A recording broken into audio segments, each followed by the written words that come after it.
और बड़ी खबर राहुल गांधी से जुड़ी थी। तो आपको बताते चले, राहुल गांधी को गुजरात हाईकोर्ट से बड़ा झटका लगा है। फैसले पर दोबारा गौर करने वाली अर्जी खारिज कर दी गई है। राहुल की सजा पर रोक वाली अर्जी को कोर्ट ने खारिज कर दिया है। मोदी सरनेम मानहानि केस में राहुल गांधी को बड़ा झटका लगा है। तो सूरत कोर्ट के फैसले को हाई कोर्ट ने बरकरार रखा है। सूरत कोर्ट ने राहुल को सुनाई थी 2 साल की सजा। राहुल गांधी की लोकसभा रुकनियत अभी बहाल नहीं हुई है। अगर गुजरात हाई कोर्ट की तरफ से निचली अदालत के फैसले पर रोक लगाई जाती तो उनकी लोकसभा रुकनियत बहाल हो सकती थी, लेकिन ऐसा नहीं हुआ। राहुल गांधी को बड़ा झटका लगा है। उनकी सजा पर रोक वाली अर्जी को कोर्ट ने खारिज कर दिया है।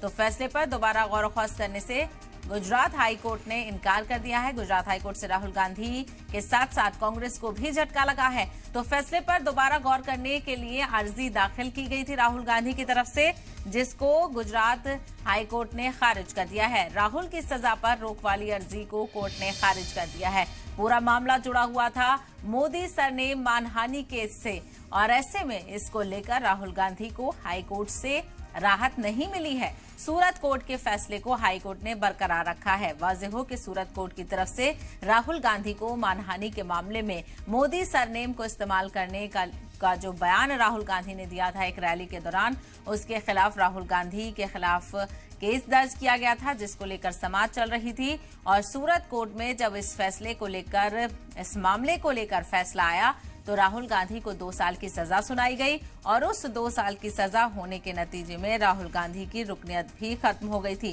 चूंकि 2 साल की सजा होने के बाद रुकनियत अपने आप ही बहाल हो जाती है। ऐसे में उस फैसले को चैलेंज किया गया था राहुल गांधी की तरफ से।